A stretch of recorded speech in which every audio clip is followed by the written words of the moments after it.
America's going to default. America's going to default on its treasury debt. Millennials are going to default on their student loans. People are going to start defaulting on their credit card debt. We're going into debt deflation. Look at this graph. This is literally borderline treason. This is not the yield curve, but a curve of all the U.S. treasuries that have been issued. And a third of them, more than a third of them, are going to come due in Trump's next administration. Look at this, Linda.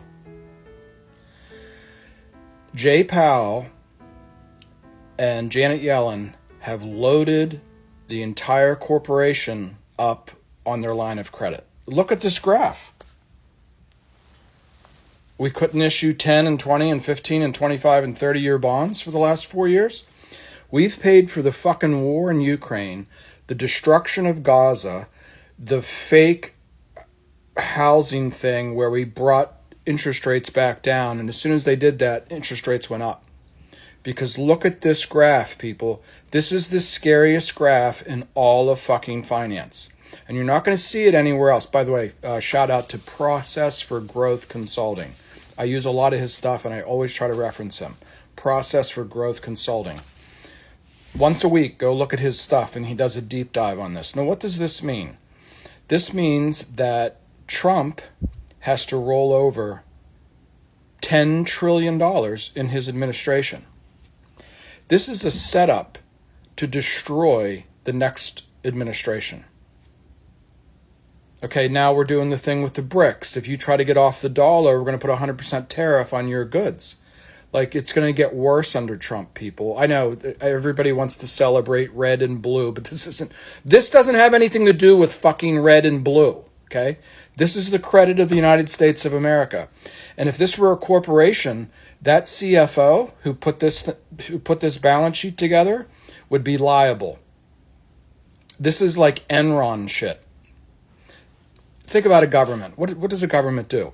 The government's job is just never to blow itself up, right? Like, look at this. Why is there not $2 trillion worth of 30-year bonds? Look at this. Why is there not in other words, you could take all this and just spread it out like cream cheese on a bagel, so you'd never have these big influxes of credit that's coming due. Like, you don't have to have any financial knowledge to understand this. This would be like your husband goes to Vegas and comes back with an $80,000 credit card. And you go, what the fuck did you do? It's like Wolf of Wall Street. You had a $47,000 month on your expense thing. That's what the Biden administration just did. And I think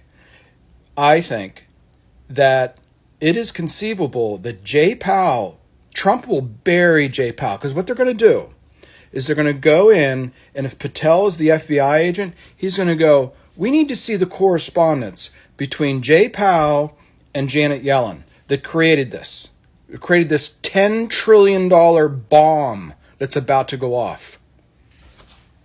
I did a thing that people liked it. I did Trump. And by the way, I'm not a Trump tard. I've beat up on Trump. I think the whole ear thing is not what we think it is. I'm skeptical about everything. That's my job. That's why a lot of people like to listen to my stuff. I think they come in and they say, we want to see how the Federal Reserve and the U.S. Treasury put this pile of shit together. And believe it or not, there is actual laws on the books that revolve around the U.S. Treasury and the Federal Reserve. The dual mandate of the Fed is low inflation and maximum employment. And my TikTok feed this morning just blew up with millennial tech people saying there's no jobs. There's no jobs. There's no full fucking employment.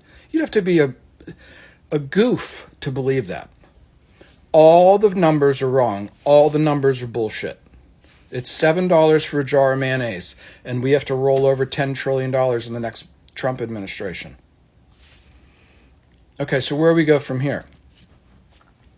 It's going to start with this Black Friday thing in Walmart. It's going to expand to a boycott.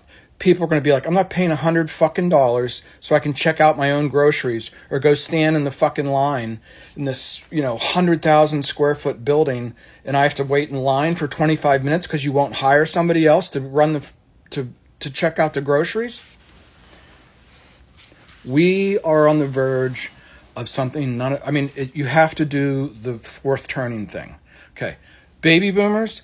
What the election was the end of the baby boomers.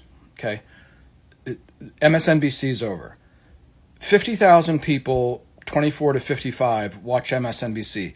The other 450,000 people are people over the age of 55. MSNBC is like elder abuse. Okay, so the old guy, by the way, the last four presidents of the United States, to include Trump, were all born in 1946. Okay, so we have a baby boomer-based system. That changed when Tulsi Gabbard and Bobby Kennedy joined Trump. So we now have a Gen X administration. Here's what Gen X gets to deal with right here. Okay, so I know I'm all over the place, but just stay with me. There's no script here, there's no notes, it's just like fire hose. Okay, so we came out of that early 90s recession, which was pretty significant. How did they get out of it? In 1994, if you're in finance, it's the only year since 1980 where interest rates went up significantly and the price of bonds went down. And then that blew up the market so bad. Remember James Carville said, what was it? In my next life, I want to come back as the bond market. Alan Greenspan just said, fuck it. We're going to make bonds go up. We're going to make stocks go up. Well, Gen X, you just woke up to this. This is the result of this for the last 30 some years. Okay? $10 trillion coming due in 4 years. At the same time, the BRICS are just expanding and expanding and expanding. They're not creating a reserve currency, people. They're just, they all used to run their business, their global trade off the dollar, and then they'd recycle U.S. treasuries, these things. That's over, okay? It's not about a reserve currency. They're just getting off this. It's really not the dollar-based system. It's really the U.S. treasury-based system. All right. So baby boomers are done. We don't need a president who shits himself. We don't need a drunk woman who can't do Joe Rogan because she can't answer any questions and she just has like corporate word salad answers. So what we did is we voted for the guy who's insane, Agent Orange, but put this collection of people together of all kinds of walk, from Bobby Kennedy, who cuts off whale heads, to Tulsi Gabbard, who's like the Samoan surfer, Hindu warrior princess. And they won, okay? So now it's a Gen X thing. So Gen X, I would have you stare at this and ask yourself, what should we do? Here's some of the options. Hope it works. It might. I'd say that's 1 out of 4. Restructure the whole thing, which would look like what? And if we start to expand out here, if you look at the graph, go to Fred 30 year, just what I said, Fred. It's the St. Louis Federal Reserve. You'll see that coming out of COVID, the long-term stuff, the 30-year stuff, exploded. Right? So that's what this is a big trick. Now let me explain what Jay Powell and Janet Yellen, by the way, she was in charge of the financing of the Ukraine war. There's 1 million men unalived. Janet Yellen financed that. If she went to the Nuremberg trials, she'd be put in prison for the rest of her life. She financed that war. And right here you can see right here's the bill for the Ukraine war. Okay? We can issue a whole bunch of 10 and 20 and 30, and what'll happen is the mortgage rates will go to double fucking digits. Because around the world, everybody that runs pensions and sovereign wealth funds that handles trillions of dollars, they know this better than Americans know this. We have to figure out what to do with these $10 trillion. We could have the Fed turn on QE. The Treasury could print money. believe it or not, all over TikTok they say the dollar's collapsing. It's not. We probably are going to start printing money again. Have a nice week.